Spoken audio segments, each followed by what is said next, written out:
What's up you guys, it's David here. Jadi kalau kalian udah subscribe sama channel gue mungkin dari awal gue upload, mungkin kalian pada tahu bahwa gue selalu upload satu video tiap minggu tanpa skip. Nah, gue cuma pernah skip sekali karena waktu itu kebetulan gue lagi sakit banget, jadi gue nggak bisa buat video. Nah, kenapa gue bahas soal upload video ini? Nah, sering kali dalam perjalanan gue untuk tetap konsisten upload video satu kali per satu minggu, gue tuh kadang muncul rasa bahwa apakah yang gue kerjain ini worth it atau enggak, dan apakah ada yang nonton ataupun bermanfaat bagi orang. Itu tuh kadang selalu muncul di pikiran gue. Kayaknya kalau gue nggak upload satu video satu minggu pun kayaknya nggak bakal ada orang yang peduli atau gimana. Nah, hal-hal inilah yang kadang bikin kita itu susah untuk tetap konsisten dalam melakukan hal yang menurut kita itu penting untuk dilakuin. Nah, karena kita nggak lihat hasil yang instan, kadang tuh kita berpikir bahwa yang kita lakuin ini kayaknya nggak ada faedahnya, kayaknya nggak ada manfaatnya, kayaknya kita nggak perlu lakuin ini karena kita nggak ngelihat hasil secara instan. Dan hal inilah yang bikin kita menyerah terhadap goal yang udah kita set dari awal ataupun hal yang udah kita inginkan dari awal, tapi kita menyerah di tengah jalan mungkin karena kita lelah, karena kita nggak ngelihat result secara instan ataupun ini nggak seperti yang kita harapkan. Nah, jadi gue mau ngebahas gimana cara supaya kita bisa tetap konsisten dalam mengejar impian kita ini, meskipun kadang kita nggak ngelihat hasil secara instan ataupun mungkin hal ini nggak bakal terlalu cepat untuk direalisasikan. Yang pertama, lu harus tentuin dulu big goal lu tuh apa sih, kayak goal gambaran besar lu tuh apa sih. Misalkan kalau lu overweight dan lu pengen badan lu atletis, nah itu kan goal lu secara besar. Nah, sebenarnya step ini gampang banget. Banyak orang yang udah punya big goal tapi stop cuman punya big goal itu aja, mereka nggak ke step selanjutnya. Nah, step selanjutnya yang kedua, pecah goal besar ini menjadi beberapa goal-goal kecil ataupun benchmark yang realistis, yang bisa lu capai mungkin dalam waktu 1-3 bulan. Misalkan kayak tadi, lu mau punya badan atletis, mungkin benchmark lu dalam 1-3 bulan, lu mau rutin olahraga misalkan satu hari minimal setengah jam selama 3 bulan. Nah, apa yang terjadi?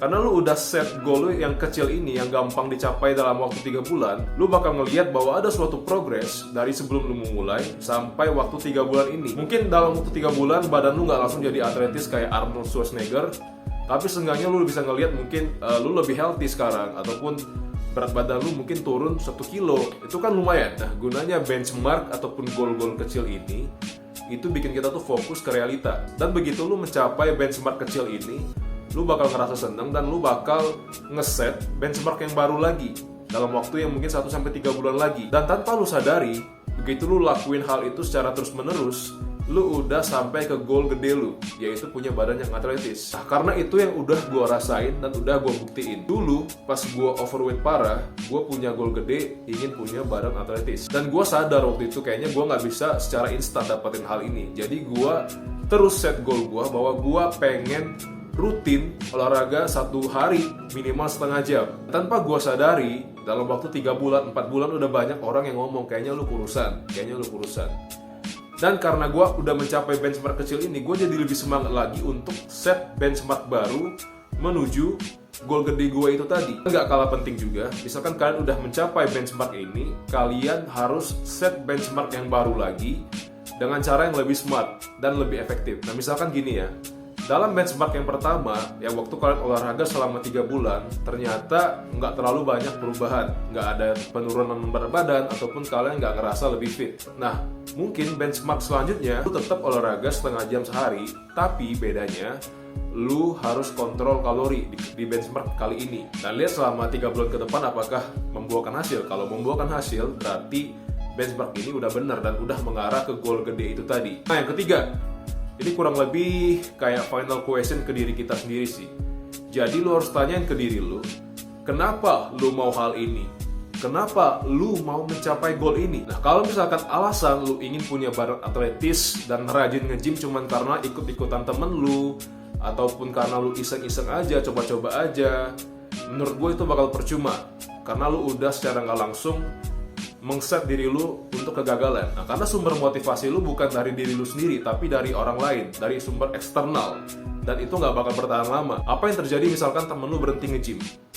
Gue yakin lu pasti bakal berhenti gym juga kalau motivasi lu nge-gym cuman karena ikut-ikutan temen. Nah, tapi kalau motivasi lu nge-gym adalah karena lu ingin punya badan atletis, ataupun lu ingin punya lifestyle yang sehat, dan lu ingin punya disiplin diri yang kuat, maka gak peduli apapun yang terjadi, bahwa lu punya temen di gym atau enggak, lu tetap bakal rutin nge-gym. Karena sumber motivasi lu dan alasan lu ingin mencapai goal ini adalah diri lu sendiri. Jadi kita tuh harus tahu motivasi kita itu tuh apa. Apakah karena ingin bareng temen-temen doang, have fun doang, ataupun karena ingin impress orang doang. Nah, kalau motivasi kita sumbernya eksternal, itu biasanya temporary, gak bakal bertahan lama. Tapi kalau misalkan sumber motivasi kita itu diri kita sendiri ataupun internal, biasanya kita bakal lebih disiplin dan bakal lebih konsisten dalam mengejar goal kita itu tadi. Mungkin untuk penutup, gue mau menutupnya dengan kata-kata yang singkat aja ya. Kesuksesan itu sebenarnya adalah sebuah proses.